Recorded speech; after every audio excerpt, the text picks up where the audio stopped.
Ça, c'est du polystyrène expansé. C'est aujourd'hui l'un des matériaux d'isolation les plus utilisés en Europe. Pour le fabriquer, on a besoin de styrène. Avant 1930, il était obtenu par raffinage du pétrole, mais maintenant on utilise un procédé qui consiste à chauffer à plus de 600 degrés de l'éthylbenzène et un catalyseur.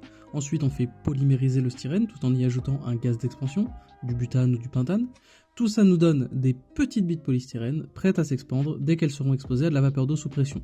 Le tout pour former des énormes blocs qui seront ensuite découpés en panneaux prêts à l'emploi. Bon, quand on voit tout ça, on est en droit de se dire que c'est peut-être pas le procédé le plus éco-friendly du monde.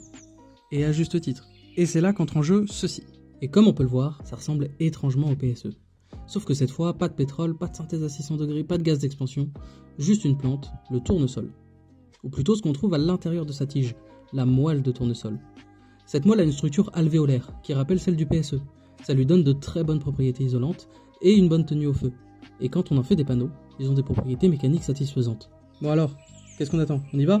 Biosourcé, biodégradable. En plus, c'est un coproduit de l'agriculture largement peu exploité aujourd'hui. Ça a l'air vachement mieux que synthétiser des polymères. Ça a l'air. Mais avant de se lancer, il vaut mieux être sûr. Je vais vous raconter une petite histoire. Au début des années 2000, face au réchauffement climatique et encouragé par la hausse du prix du pétrole, la Commission européenne a largement encouragé le développement et l'utilisation massive des biocarburants de première génération, c'est-à-dire des carburants issus de ressources agricoles, comme l'huile de palme, le soja, le blé ou encore la betterave. Ça a l'air d'être une bonne idée, non?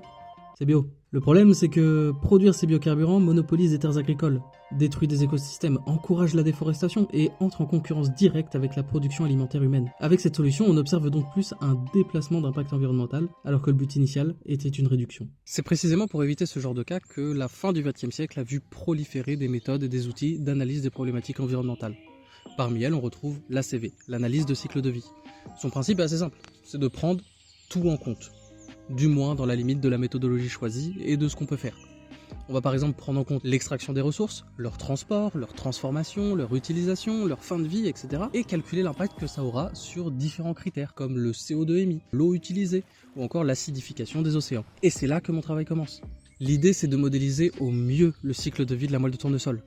De prendre en compte la culture des tournesols, la récolte, la séparation des tiges, le broyage, le tamisage, la mise en œuvre, etc. De considérer plein d'hypothèses de fin de vie, de considérer des scénarios différents de mise en œuvre, parce qu'elle peut être utilisée en vrac ou en panneau. Puis avec tous les paramètres sur lesquels on a la main, on peut faire une analyse de sensibilité.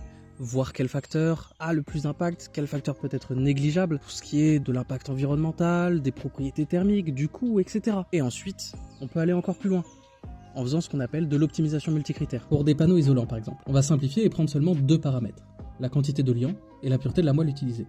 On va choisir également deux objectifs qu'on veut minimiser, la conductivité thermique et la quantité de CO2 émise. Maintenant, on peut choisir un ensemble de paramètres, un point dans l'espace de décision, regarder le résultat que ça va donner pour nos objectifs et ainsi placer un point dans l'espace objectif. On peut répéter ça encore et encore jusqu'à voir se dessiner une sorte de frontière qu'on appelle front de Pareto. Les points sur ce front de Pareto sont des solutions optimales, c'est-à-dire les meilleurs compromis possibles atteignables avec nos paramètres. Une fois qu'on a ça, on peut jouer sur les limites imposées à nos objectifs par des normes ou autres pour réduire la quantité de solutions disponibles. Puis en utilisant différentes méthodes, comme par exemple prioriser l'optimisation d'un objectif par rapport aux autres, on peut trouver la solution optimale pour notre problème. Et seulement là, après avoir comparé à des isolants classiques, on pourra dire que oui, dans ces conditions-là, le tournesol c'est vachement cool.